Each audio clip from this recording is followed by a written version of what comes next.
Ya, ahora vamos a estudiar o leer el sepultamiento de Edipo, 1924. Ya, espero que se escuche bien, ¿ya? Aló, sí, ya. Aquí vamos. Ya. La idea central de este texto, es decir, lo más importante del sepultamiento de Edipo es que Freud quiere responder ¿por qué desaparece el complejo de Edipo? Su respuesta, el complejo de Edipo dice que se sepulta principalmente por la amenaza de castración, ¿ya? Y agrega algo fundamental. Si no se sepulta bien, puede aparecer una patología. Esta es una frase clave de este texto. Freud tenía unas tesis en este texto. Su primera tesis es que Edipo termina por frustración, ¿ya? Freud proponía que una primera explicación, el niño abandona al Edipo porque no puede tener a la madre y pierde exclusividad con ella. Aparece un hermano, recibe reprimendas, descubre límites, por ejemplo, del texto. El niño cree que la madre es suya. Nace un hermano y pierde exclusividad. Resultado, frustración del Edipo. Traducción clínica, el deseo incestuoso no puede realizarse, entonces el complejo cae por imposibilidad real. Segunda tesis, Edipo termina por programación del desarrollo. Freud introducía otra idea, que Edipo también desaparece. El desarrollo psíquico tiene etapas programadas. Ejemplo, que usa. Habla de los dientes de leche que se caen en forma natural, es decir, así debería terminarse también el complejo de Edipo, ya que este no fracasa, sino que se elimina. Debe desaparecer estructuralmente y esto mezcla la ontogénesis, es decir, la historia individual del niño, y también la filogénesis, un programa de heredado. Entonces Edipo desaparece porque fracasa y porque debe desaparecer naturalmente. Ambas cosas son verdaderas. La tesis más importante de este texto es el papel de la castración, ya que habla aquí, está el corazón del ensayo de Freud. Freud decía que Edipo se sepulta por la amenaza de castración,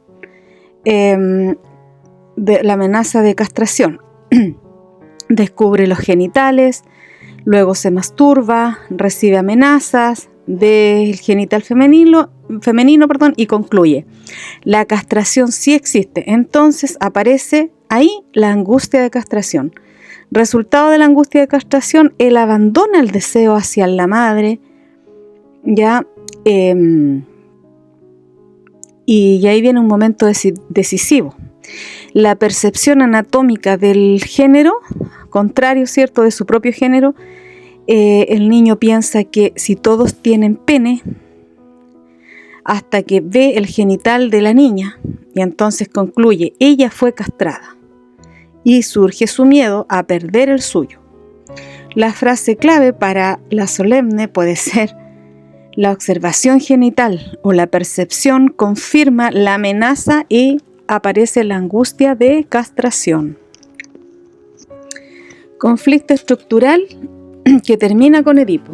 Freud describe un conflicto entre el deseo por la madre versus la conservación del pene. Resultado, la conservación del pene. Entonces el yo abandona a Edipo y esto es fundamental, ya que el narcisismo corporal vence el deseo incestuoso.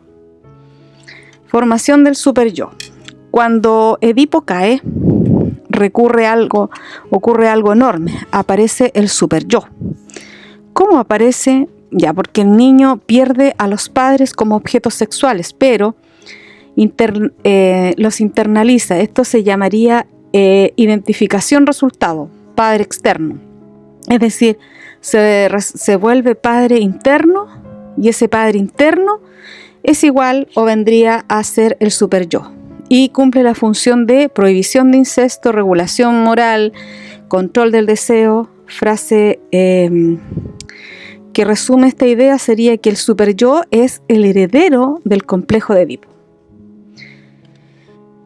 Ya, entonces, al inicio del periodo de la latencia, es decir, cuando el Edipo se sepulta, aparece latencia, que ¿qué significa? Disminución de la sexualidad infantil, donde aparecen o se suprimen, se reemplazan por la sociabilización, la sublimación moral, donde aquí el niño deja de investigar los genitales y empieza a ir al colegio, a fortalecer sus amistades, grupos sociales, etc. Idea más importante clínicamente del texto es que Freud dice que algo que aparece textual en tu diapositiva. Freud dice que el proceso ideal no es la represión, sino la destrucción o sepultamiento de Edipo. ¿Por qué es clave esto? Porque si hablamos solamente de represión de Edipo, queda activo en el inconsciente y luego podría retornar en forma patológica en el futuro. Entonces, el sepultamiento de Edipo se transforma, que sería un desarrollo normal.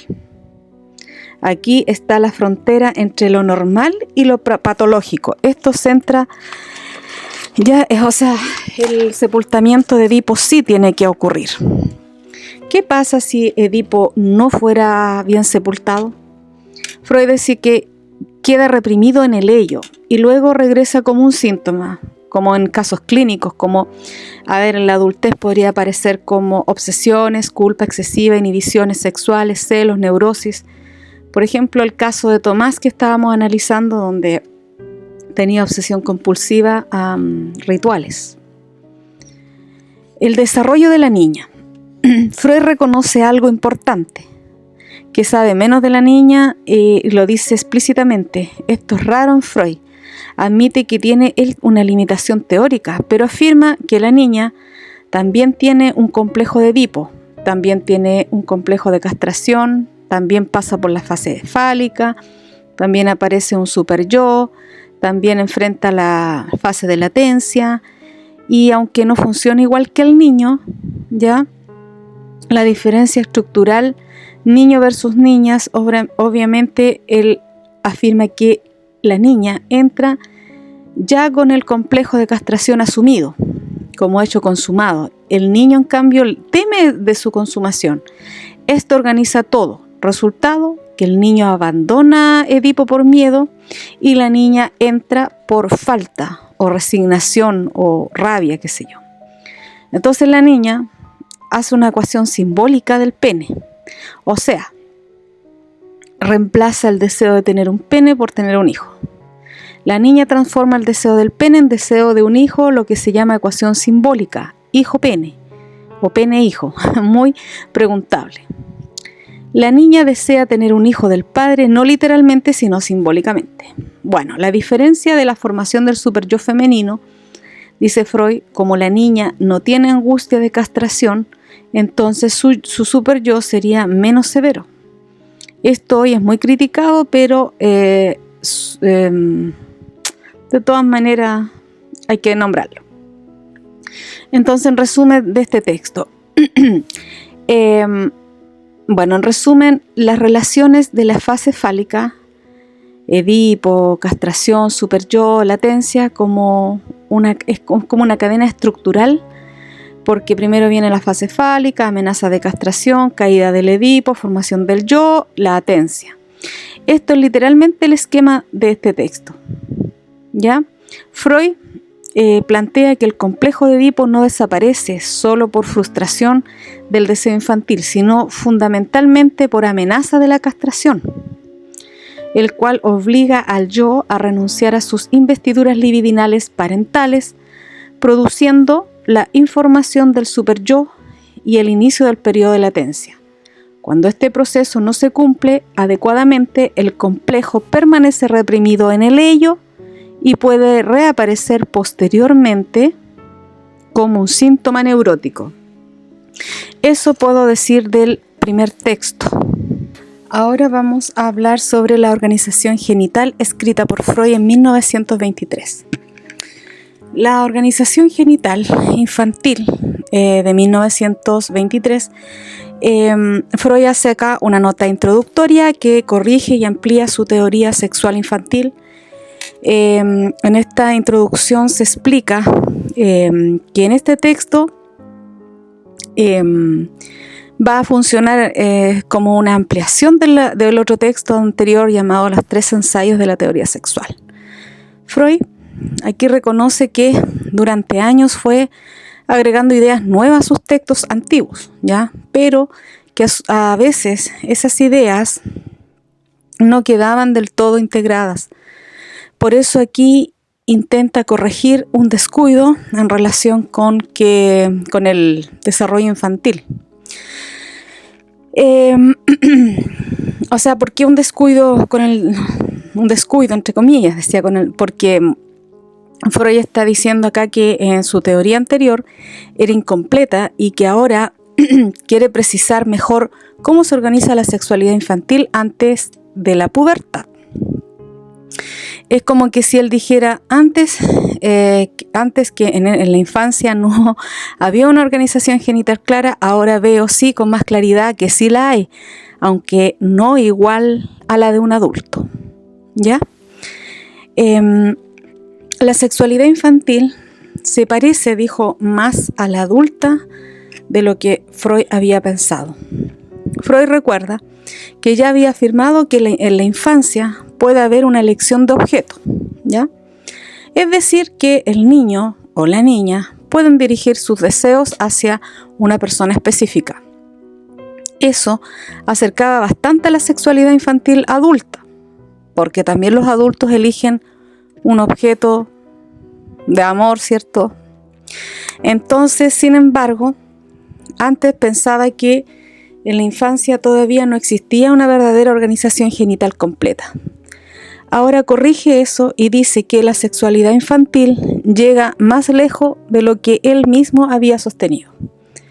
La idea principal de este texto es que la infancia no era una etapa sexual, ni una etapa sexualidad meramente desordenada, sino que hay una organización más avanzada de lo que a él le parecía. Por ejemplo, un niño no solo siente placer corporal disperso, ¿ya?, sino que puede tener curiosidad sexual, dirigir su afecto hacia una figura concreta y mostrar interés intenso por los genitales. En la infancia dijo que sí hay interés dominante por los genitales. Freud afirma que durante el punto más alto del desarrollo sexual infantil, los genitales sí adquieren una importancia dominante. O sea, que el niño no solo vive pulsiones parciales sueltas, sino que el interés se concentra en esa zona del cuerpo. Pero aquí viene la diferencia con el adulto. Esa organización infantil no está dirigida por dos genitales diferenciados, sino por uno. Es solamente el masculino. Entonces, ¿qué dice en este texto? Él dice que en la infancia no hay todavía un primado genital, ¿ya? Esta idea, ¿por qué dices que no hay un primado genital? Porque completo como en la adultez, sino que hay un primado del falo. Por ejemplo, el niño pequeño, para el niño pequeño la gran diferencia no es decir el sexo hombre o mujer, o género, sino tener pene o no tener pene. ¿Ya? Esa es como su gran diferencia para el niño, ¿ya? Entonces, ¿qué significaría el primado del falo? Este es uno de los conceptos más importantes del texto. Freud distingue entre primado genital, propio del adulto, donde la diferencia sexual masculina y femenina ya está más claramente constituida, y el primado del falo, que sería propio de la infancia, ¿ya? Donde lo central no es la diferencia entre el pene y la vagina, sino que precisa en la ausencia o presencia de un pene. Idea esencial entonces en la mente infantil, el pene se vuelve el referente principal para pensar la diferencia sexual. Por eso Freud habla del falo como eje de organización, ¿ya? Por ejemplo, el niño cree primero que todos tienen falo o pene. Cuando descubre que no es así, no piensa de inmediato, es que hay genitales distintos, es que hay mujer y hombre, no, sino que aquí falta algo. Freud reconoce un límite, dice, sabe mucho menos sobre la niña. Entonces Freud afirma que explícitamente que estas constelaciones las puede describir mejor en el caso del varón, pero que no tiene todavía igual claridad sobre la niña pequeña. Aquí Freud reconoce que su teoría está más desarrollada para el niño que para la niña. Esto puede ser importante porque después en 1924 y 1925 va a seguir corrigiéndose en su escrito el sepultamiento del complejo de Edipo y algunas consecuencias psíquicas de la diferencia anatómica de los sexos. Bueno, el niño dijimos anteriormente que supone que todos tienen pene, ¿cierto? Freud dice que el niño pequeño parte del supuesto de que todos los seres humanos y hasta muchos seres vivos, objetos, cosas, tienen algo comparable a su pene. Esto se debe a que esa parte del cuerpo concentra enormemente su atención y su curiosidad. El niño universaliza su propia experiencia corporal. Cree que lo que él tiene debe estar también en los demás. Por ejemplo, un niño puede mirar animales, muñecos y personas y buscar en todos ellos un equivalente a su propio órgano. El niño también tiene curiosidad sexual. Ya Freud subraya que el interés del niño por el pene no es solo un placer, sino también una investigación. La pulsión del saber o la pulsión de curiosidad sexual se activa fuertemente. Por eso muchas conductas infantiles que los adultos podrían leer como picardía o que es lascivo, son para Freud intentos de investigación sexual en la etapa fálica. Entonces, la sexualidad infantil incluye curiosidad. El niño quiere saber, compara, mira, quiere entender. El niño intenta mirar a otros niños cuando va al baño, por ejemplo, pregunta insistentemente de dónde vienen los bebés, no necesariamente por portarse mal, sino intentando comprender la diferencia sexual. El descubrimiento, ¿qué pasa cuando hay este descubrimiento de que no todos tienen pene? Bueno, en algún minuto el niño observa que una niña no tiene pene, o sea, la percepción anatómica del sexo opuesto, ¿cierto? Freud dice que esto se produce o le produce una reacción particular. Primero niega la observación, luego piensa que el pene es pequeño y que crecerá. Finalmente concluye que lo tuvo y lo perdió. La ausencia del pene no se entiende al principio como una diferencia anatómica natural, sino como un resultado de la castración. Y ahí comienza la angustia de castración para el niño, porque piensa que la niña tiene un cuerpo distinto, no piensa que la niña tiene un cuerpo distinto, sino que le sacaron su pene. Y lo ve como una castración. Es el momento decisivo donde el niño interpreta la falta de pene como una prueba fehaciente de castración que sí existe realmente. Y entonces la amenaza de castración, que antes quizás parecía abstracta para él, se vuelve posible para él, ¿ya? La observación del genital o la percepción y el impacto le da realidad psíquica a la amenaza de castración, porque su aparato psíquico a través de la percepción debe interpretar. Si antes la madre o el padre amenazaba por tocarse, el niño podía no creerles del todo, pero al ver a una niña sin pene piensa, esto sí va a pasar. Consecuencias afectivas o psíquicas. Ya en el niño, por ejemplo, ya al observar o activarse el complejo o la angustia de castración, aparece un menosprecio, un horror y homosexualidad según Freud. Freud sostenía que el convencimiento de que la mujer no tiene pene puede derivarse en el niño como menosprecio por la mujer, horror frente a ella, incluso ciertas disposiciones homosexuales. Freud piensa que el encuentro con la diferencia anatómica o la percepción anatómica femenina deja una marca afectiva muy fuerte. Esa observación crítica que hace es muy discutida y cuestionada ya hoy en día, porque tiende a interpretar la feminidad desde la falta y desde una lógica centrada en el pene. Esa es como la crítica que se hace. El niño no generaliza tan rápido, la madre todavía conserva el pene, ¿ya? Freud aclara algo importante. El niño no piensa enseguida que todas las mujeres carecen de pene. Durante bastante tiempo cree que las mujeres despreciables o castigadas lo perdieron, pero que las respetables, especialmente su madre, todavía lo conserva. ¿Ya? Al comienzo, entonces, ser mujer no equivale automáticamente a no tener pene. El niño mantiene a la madre como excepción porque le cuesta aceptar que ella también esté castrada. Solo más tarde el niño incluye también a la madre en esa lógica, cuando empieza a preguntarse cómo nacen los niños y llega a la idea de que solo las mujeres pueden tener hijos. Entonces ahí también la madre pasa a ser incluida dentro del grupo de quienes no tienen pene. Freud dice que ahí se construyen teorías infantiles muy complejas. Por ejemplo, pensar que el pene fue cambiado por un hijo, piensa que el niño vive en el vientre o intestino de la madre, que sale por el ano.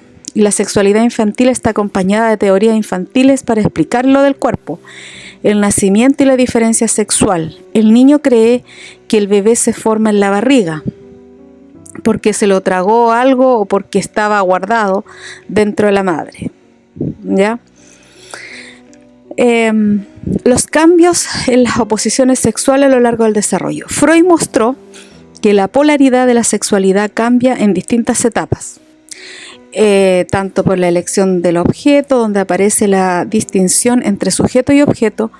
Después viene la etapa sádico-anal, donde está la oposición principal, es activo-pasivo. Viene la organización genital, infantil. La posición es genital masculino, castrado, ¿ya? Y finalmente viene antes la pubertad, donde recién allí se consolida la polaridad, ¿ya? Sexual, o sea, la polaridad masculino-femenino. Entonces, ¿en qué etapa? En la genital, o sea, en la pubertad. La diferencia sexual no aparece de una vez, se va construyendo en etapas y en las diferentes oposiciones. Lo masculino y femenino en la pubertad según Freud. Freud concluye que solo en la pubertad la polaridad sexual coincide plenamente con masculino, que obviamente va a ser un sujeto, actividad que tiene posición del pene, y femenino, que va a ser un objeto de pasividad. Además plantea que la vagina es reconocida en ese momento como un receptáculo del pene y hereda simbólicamente del vientre materno. La organización sexual adulta no está dada desde el inicio, entonces es el resultado final de un largo desarrollo. Esta definición también es muy discutida. ¿Por qué? Porque se asocia siempre a lo masculino, con la actividad, y femenino con la pasividad, algo que la psicología contemporánea y los estudios de género han cuestionado ampliamente. Entonces, en resumen de este capítulo, habla de que Freud corrige su teoría y dice que en la infancia sí existe una organización genital más avanzada de lo que se pensaba. Esa organización no es todavía la genitalidad adulta, sino el primado del falo. El niño cree primero que todos tienen pene, y al descubrir que la niña no lo tiene, interpreta que es como una castración. Amenaza de castración a él lo vuelve y lo organiza gran parte de su desarrollo psíquico. La oposición sexual infantil no es aún de hablar de hombre o mujer, sino de tener pene o no tener pene. Y solo en la pubertad se consolida la polaridad femenino y masculino. Entonces, para terminar este capítulo, la Organización Genital Infantil sostiene que la sexualidad infantil no es desorganizada ni inexistente, sino que se estructura bajo el primado del falo. El niño interpreta la diferencia sexual no como diferencia entre dos genitales, sino como presencia o ausencia de pene, y esta percepción tendría consecuencias decisivas en la constitución psíquica, ¿ya? Tanto para el hombre y exclusivamente para la mujer. Ya. Ahora voy a hablar del texto llamado El yo y el ello, escrito en 1923 por Freud. ¿Por qué este texto es tan importante? Bueno, este texto es importante porque explica que el yo y el ello es una de las obras teóricas más importantes de Freud, aunque por ese revolucionaria, en una realidad recoge ideas que Freud ya venía desarrollando desde hacía varios años. Lo nuevo es que no es un invento de la nada de otra teoría, sino que reorganiza o sintetiza su pensamiento sobre el aparato psíquico, ¿ya? La idea de este texto marca un giro porque Freud deja atrás una explicación basada en solamente lo consciente, preconsciente, inconsciente, y propone otra forma de pensar la mente a través de el ello, el yo y el superyo. Por ejemplo, ya no basta con saber si algo es consciente o inconsciente. Ahora él necesitaba explicar qué partes de la mente están en conflicto entre sí. El texto nace de un problema clínico. El yo también tiene partes inconscientes, ¿ya? Entonces, porque antes se creía que el yo solamente era o se regía por el principio de realidad y solamente la parte, pero también tiene partes de inconsciente. Entonces, en este texto Freud dice lo siguiente. Freud venía trabajando con la idea de que lo reprimido era inconsciente y que el yo era la parte más ligada a la conciencia, pero la clínica empezó a mostrarle algo incómodo. El yo mismo también tiene zonas inconscientes. Por ejemplo, en el análisis de paciente muestran resistencias, pero no saben de dónde vienen. También sienten culpa sin saber por qué. Eso prueba que dentro del yo hay algo inconsciente que actúa sin ser reconocido. Lo inconsciente no coincide totalmente con lo reprimido y el yo no coincide totalmente con lo consciente, ¿ya? O sea, el inconsciente no coincide totalmente con lo reprimido y el yo no coincide totalmente con lo consciente. Ahí hay unas polaridades. Un paciente dice, por ejemplo, no sé por qué siempre me bloqueo cuando hablo con mi padre. Entonces Freud diría allí que hay una resistencia que parte del yo, pero que es inconsciente. Y por esa razón, entonces el yo también tenía partes del inconsciente, estaba relacionado también con el inconsciente. Ya, algunos antecedentes de esta teoría es que Freud no empezó desde cero, ¿ya? La introducción explica que esta nueva teoría tiene antecedentes en textos anteriores a Freud, como por ejemplo el famoso proyecto de psicología, la interpretación de los sueños, los textos metapsicológicos, la introducción del narcisismo, psicología de las masas y análisis del yo, muchos textos, ¿ya? Entonces Freud venía pensando hace mucho tiempo en que la represión, el conflicto psíquico, el narcisismo, el ideal del yo, conciencia moral, etc. Entonces la obra El ello y el yo no rompe con todo lo anterior, sino que lo ordena de forma nueva, cosas que Freud ya había descubierto clínicamente. Entonces, cuando Freud organiza la estructura psíquica, habla de lo metapsicológico. ¿Qué es lo metapsicológico? Bueno, en este texto Freud dice que con los métodos psicológicos él va a intentar explicar el psiquismo desde 3 puntos de vista. Desde un punto de vista tópico, desde un punto de vista dinámico y desde un punto de vista y desde un punto de vista, económico. Bueno, desde el punto de vista tópico, ahí ubica obviamente desde dónde está hablando, o sea, desde la primera tópica o la segunda tópica, es decir, primero la tópica 1, consciente, preconsciente e inconsciente, y ahora la tópica visto desde el yo, el ello y el superyo. Desde el punto dinámico va a aclarar desde dónde el conflicto se da, o sea, qué fuerzas están en conflictos, como por ejemplo pulsiones, defensa, represión, resistencias, etc. Y desde el punto de vista económico, él va a hacer cuenta de cómo circula la energía psíquica, como por ejemplo, va a hablar de la acumulación, de la descarga, de los desplazamientos, ligadura de energía. Freud con esto no quiere solo describir síntomas, sino explicar cómo funciona el aparato psíquico en profundidad. Una obsesión que no se entiende solo diciendo el paciente piensa demasiado, sino preguntando en qué instancia ocurre que el paciente piensa tanto, qué fuerzas chocan y cómo circula la energía allí cuando está pensando tanto. Ya.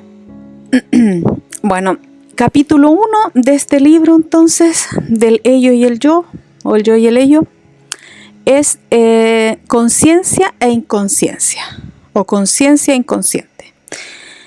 La base del psicoanálisis. Lo psíquico no se reduce a la conciencia. Freud parte diciendo algo decisivo. El psicoanálisis no puede definir lo psíquico a partir de la conciencia. La conciencia no es la esencia de la vida psíquica de una persona, sino solo una cualidad que puede aparecer o faltar. Lo psíquico puede existir sin ser consciente. Es decir, lo psíquico puede vivir perfectamente en la gran mayoría del inconsciente. Y se puede manifestar a través de un sueño que influye en el sujeto aunque éste no entienda su significado. Una culpa puede dominar a una persona aunque no sepa su origen. Entonces, la conciencia no es el reflejo de lo psíquico, ¿ya? En primer sentido del inconsciente sería lo latente, ¿ya? El primer sentido del inconsciente es el contenido latente. Freud decía que a veces una representación no está consciente en ese momento, pero puede volver a hacerlo fácilmente. A esto él lo llama lo latente. Ese inconsciente que es momentáneo, no es problemático, sino que es simplemente algo que no está presente ahora, pero podría estarlo. Hay entonces el inconsciente descriptivo, lo que no está consciente ahora, pero podría estarlo. Ejemplo, no estás pensando ahora en el nombre de tu profesora de básica, pero si alguien te pregunta, quizás lo recuerdas.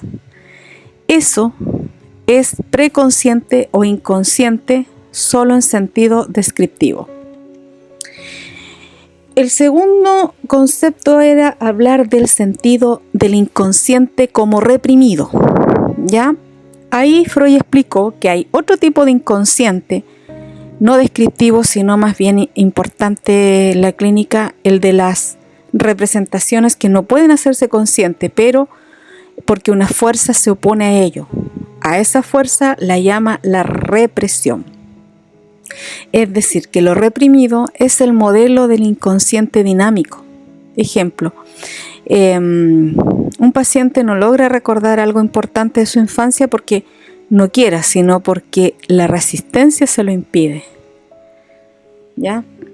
Entonces, preconsciente y consciente, Freud los ordena de esta forma. El consciente es lo que está presente ahora en la conciencia. Lo preconsciente vendría a ser lo latente, lo accesible a la conciencia. Y lo inconsciente es lo reprimido, lo no accesible directamente. No todo lo que no está consciente es igual, ¿ya?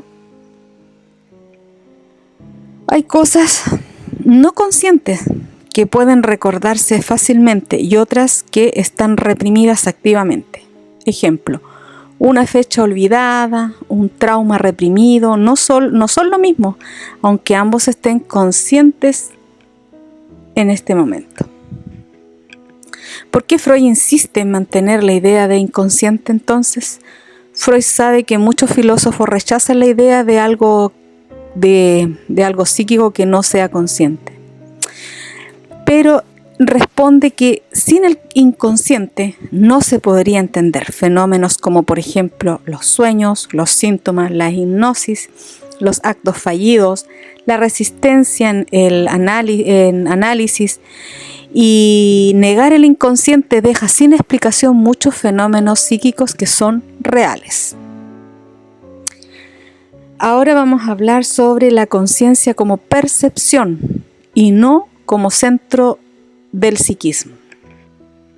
Freud dice que la conciencia es una percepción inmediata.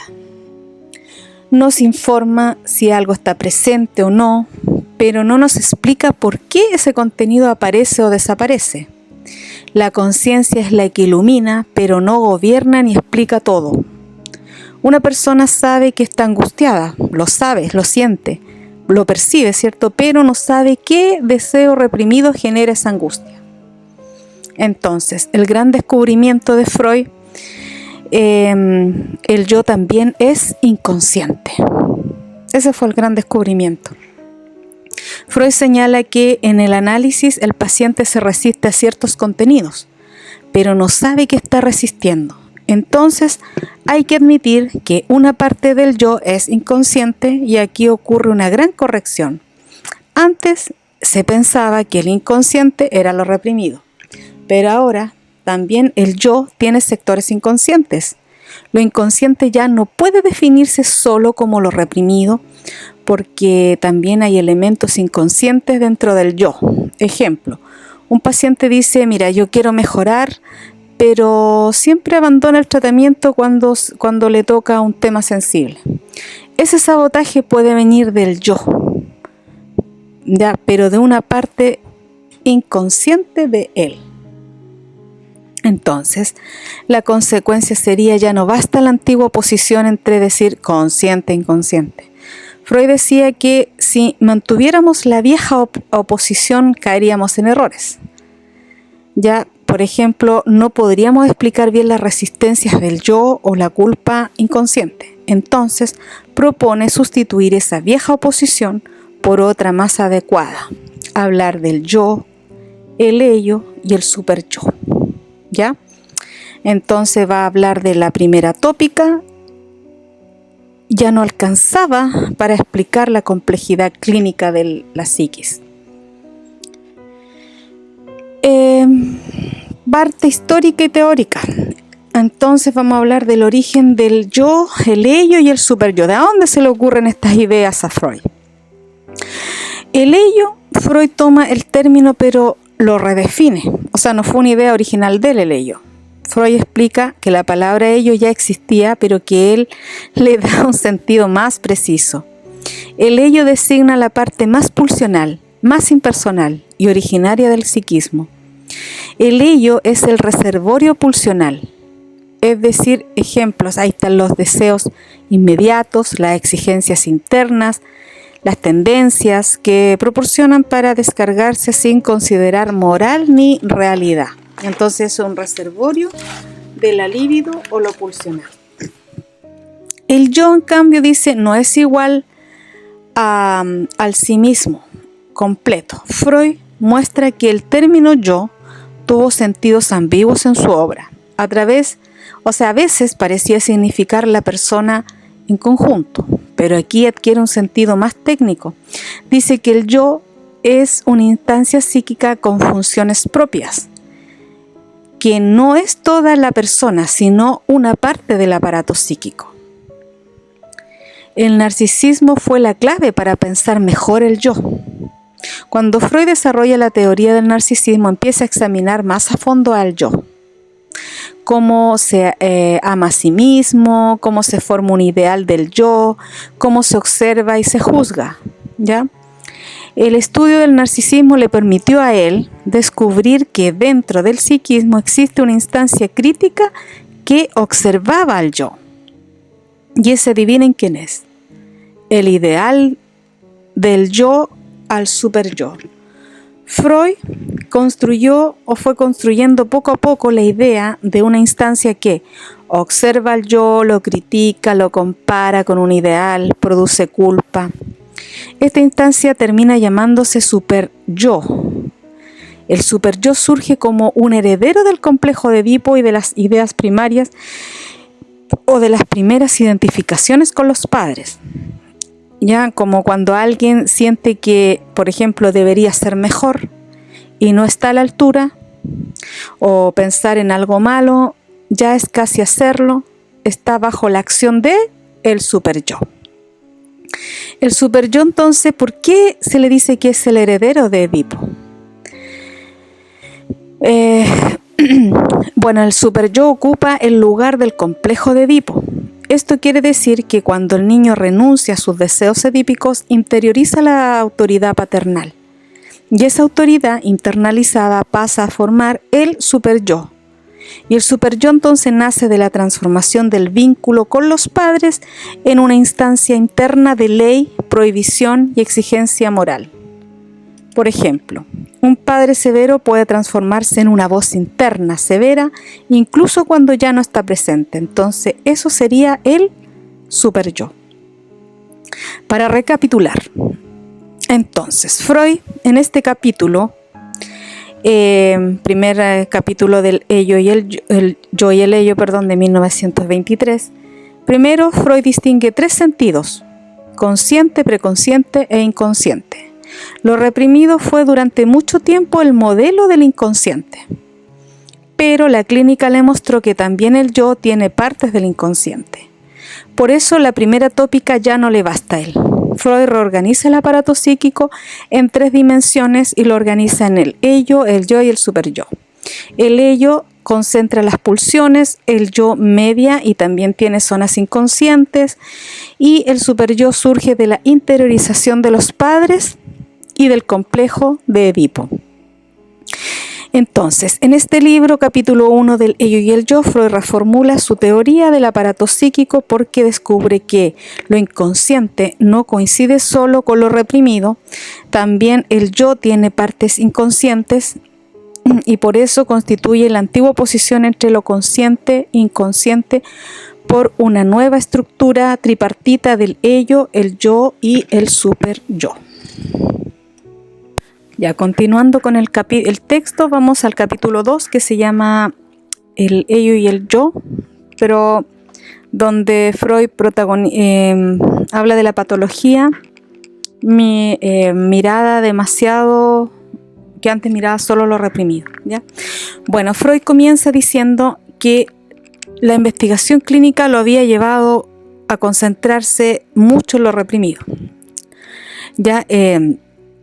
En aquello que fue expulsado de la conciencia y permanece en el inconsciente. Pero ahora, como ya sabe que el yo también puede ser inconsciente, quiere estudiar mejor esa parte del aparato psíquico,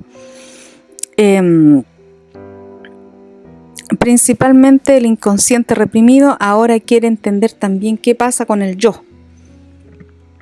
Y el análisis se enfocaba en el deseo reprimido, está escondido. Ahora Freud agrega otra pregunta: ¿qué parte del yo está sosteniendo la defensa sin que el sujeto lo sepa? Bueno, todo nuestro conocimiento sigue dependiendo de la conciencia. Freud dice que algo muy importante: aunque el psicoanálisis descubrió el inconsciente, solo podemos tomar noticia de él haciéndolo consciente. Es decir, no vemos el inconsciente directamente, lo inferimos a partir de sus efectos y tratamos de volver conscientes ciertos contenidos. Solo conocemos lo inconsciente cuando logra pasar de alguna manera a la conciencia. Por ejemplo, una persona no sabe por qué siente tanta angustia al hablar de su madre. El análisis a través de asociaciones, sueños, síntomas de ese inconsciente va haciéndolo consciente, el por qué. La conciencia es una superficie del aparato psíquico, como un iceberg invertido, ¿verdad? una punta del iceberg. Freud retoma la idea ya vista en capítulos anteriores: la conciencia no es un centro profundo de psiquismo, sino su superficie. Esto significa que la conciencia está en contacto con el mundo exterior, es decir, con las percepciones sensoriales y algunos procesos internos como sensaciones, sentimientos. La conciencia funciona como una superficie receptora, no como un núcleo de toda la vida psíquica, ¿ya? Tú eres consciente de lo que ves, oyes o sientes, pero no eres consciente directamente del proceso inconsciente que generó un sueño, por ejemplo, o un síntoma. Entonces la pregunta es, ¿cómo algo deviene consciente? Aquí Freud plantea la pregunta, ¿cómo algo inconsciente llega a ser consciente? Y entonces reformula la respuesta de esta manera, dice: más que preguntar cómo algo deviene consciente, hay que preguntar cómo algo deviene preconsciente. ¿Por qué?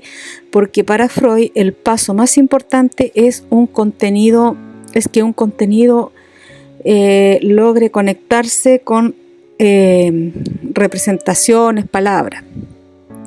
Algo se hace accesible a la conciencia cuando logra ligarse a palabras, es decir, cuando el paciente logra conversar. Ahí entonces ese sentimiento reprimido logra representarse en el consciente.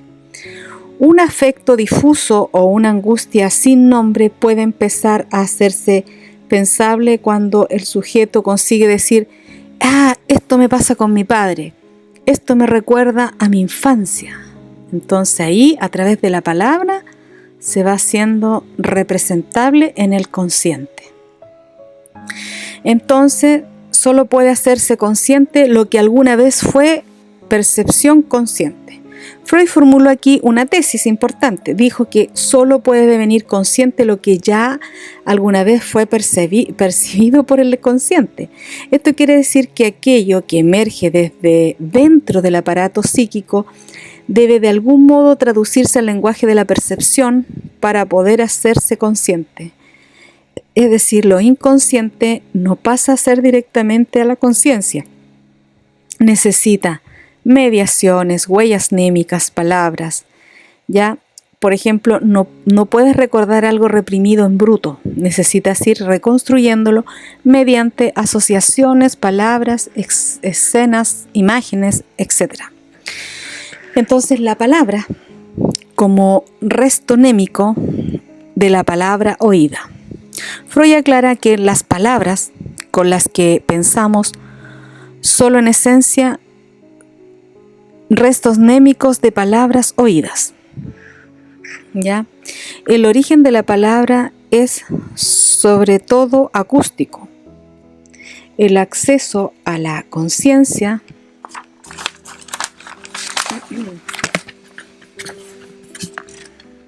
está ligado al lenguaje, especialmente al lenguaje escuchado. Por eso en psicoanálisis clásico hablar era central. El trabajo se apoyaba en el sujeto, que el sujeto diga, asocie el nombre. Ya, por eso era esencial hablar. Pensar en imágenes no equivale a una conciencia plena. Freud reconoce que a veces pensamos en imágenes, no en palabras, pero dice que el pensar en imágenes no es una forma más primitiva e imperfecta de hacerse consciente, porque las imágenes pueden mostrar cosas concretas, pero no expresan bien relaciones lógicas, matices conceptuales, encadenamientos complejos, etc. Entonces el pensamiento en palabras está más elaborado que el pensamiento puramente visual. Por ejemplo, un sueño, tú puedes ver una escena impactante, pero entender qué significa esa escena requiere de palabras y trabajo interpretativo. Entonces, ¿cómo lo reprimido puede hacerse preconsciente? Freud responde entonces que lo reprimido puede hacerse preconsciente si en el análisis se restablecen los enlaces intermedios con palabras y recuerdos. El trabajo analítico no mueve la conciencia, sino que le ayuda a conectar lo reprimido con cadenas preconscientes. Ejemplo, un paciente puede comenzar diciendo: me siento mal. Y poco a poco conectar ese malestar con escenas, palabras, recuerdos y conflictos más antiguos. La percepción externa y la percepción interna.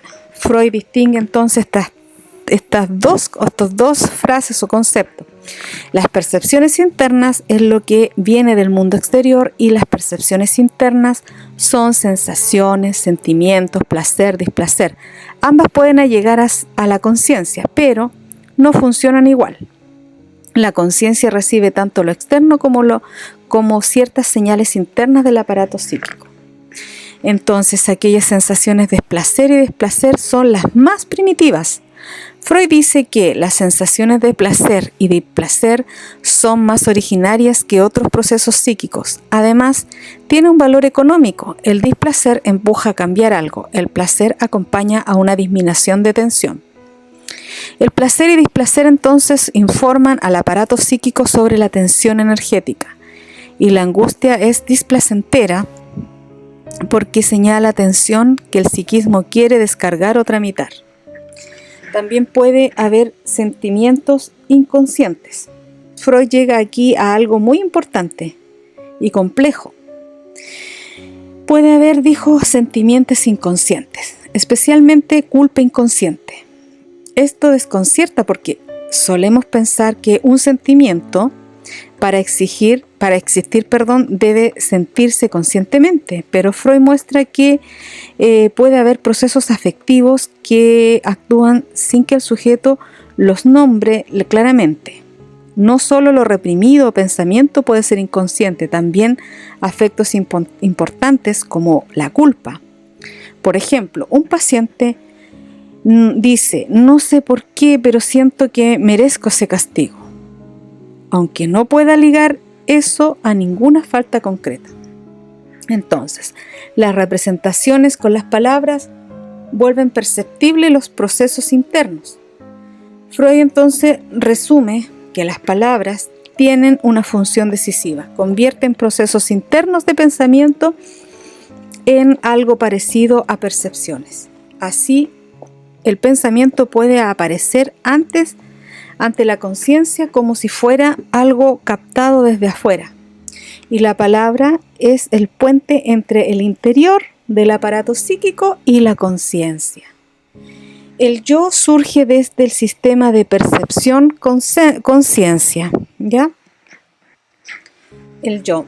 Ahora Freud empieza a construir su nueva figura de aparato psíquico. Dice que el yo se forma a partir del sistema de percepción conciencia. Apoya también el preconsciente. El yo entonces, para Freud, diría que nace en estrecha relación con la percepción y el contacto con la realidad. El yo entonces sería la parte del psiquismo que está más expuesta al mundo exterior y a las exigencias del cuerpo y a la organización de la experiencia. Freud adopta la idea de Grodeck, somos vividos.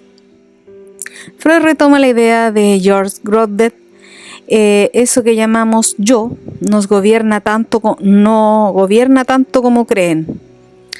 En gran medida somos vividos por fuerzas que no dominamos. Es decir, el yo no es soberano, no manda completamente sobre la vida psíquica. Una persona decide no volver a enamorarse de alguien así, y sin embargo repite el mismo patrón. Eso muestra que el yo no domina toda la situación. El ello, lo otro psíquico, impersonal e inconsciente. Freud propone llamar ello a esa gran masa psíquica inconsciente que continúa por debajo del yo. El ello es impersonal, es pulsional, no conocido directamente, la base más profunda del aparato psíquico. El ello es la fuente de las pulsiones y de las exigencias básicas del aparato, los deseos, impulsos, tendencias contradictorias o intensas que presionan sin obedecer a la lógica o a la moral.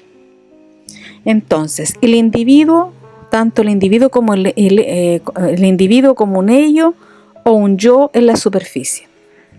Freud dice que podemos figurarnos al individuo así en la profundidad, el ello asentado sobre él en la superficie, el yo, y aclara que el yo no envuelve completamente al ello, sino solo una parte de su superficie. Idea esencial: el yo no es toda la psique, sino una zona relativamente superficial y organizada sobre una base más amplia e inconsciente. Lo reprimido entonces no está fuera del ello. Lo reprimido no está fuera del ello, sino que es una parte de él. ¿Ya? Freud aclara que lo reprimido es parte del ello y solo queda separado del yo por la resistencia de la represión, pero puede comunicarse con él a través del ello. Lo reprimido no está aislado en otra dimensión, pertenece a la vida pulsional inconsciente del sujeto, es decir, un deseo reprimido no puede no ser reconocido por el yo, pero seguir influyendo desde el ello en los sueños, en los síntomas y en los actos fallidos. El esquema gráfico entonces del aparato psíquico de Freud presenta el dibujo donde aparecen la percepción conciencia, el preconsciente, el yo, el ello y lo reprimido. En este esquema, el esquema quiere mostrar que la conciencia y la percepción están en la superficie y el yo emerge en relación con esa superficie. El ello ocupa la base, lo reprimido pertenece al ello y aunque separado, el yo por barreras, este dibujo es una figuración, no una anatomía literal, pero ayuda a pensar la estructura. El yo entonces es una parte del ello, modificada por la realidad. Esta es una de las frases más importantes de este capítulo. El yo es la parte del ello, alterada por la influencia directa del mundo exterior. Eso significa que el yo nace desde el ello, pero cambia por contacto con la realidad. El yo no es autónomo ni originario, es una modificación del ello. El ello quiere satisfacción inmediata y el yo aprende a esperar, aprende a calcular, aprende a adaptarse, aprende a defenderse, ¿cierto? Etcétera. El yo intenta entonces sustituir el principio del placer por el principio de realidad. Freud decía que el ello está dirigido por el principio del placer, mientras que el yo intenta imponer el principio de realidad, es decir, trata de mediar entre el deseo y la realidad. Por ejemplo, alguien puede decir, quiero esto ahora, y el yo responde, no puedo hacerlo de cualquier forma, debo considerar consecuencias, tiempos y normas. El famoso símil del jinete y caballo. Freud comparaba al yo con un jinete y al ello con un caballo, y el caballo tiene la fuerza. El jinete intenta guiarlo, pero muchas veces debe ir por donde el caballo lo lleva. El yo no domina al ello, a ese caballo, con su propia fuerza, sino con fuerzas prestadas de forma simple y relativa. Ejemplo, un sujeto intenta controlar sus impulsos, pero muchas veces termina actuando y repitiendo, sintiendo según fuerzas inconscientes más poderosas. El cuerpo como base del yo. Freud agregaba de que el yo también está profundamente ligado al cuerpo.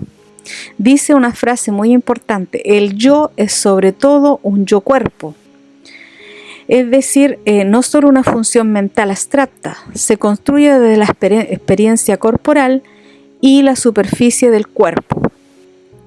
Dolor, placer, límites del cuerpo, percepción de sí mismo, todo eso contribuye a formar el yo. Lo más alto también puede ser inconsciente. Freud termina esta parte del libro señalando lo sorprendente.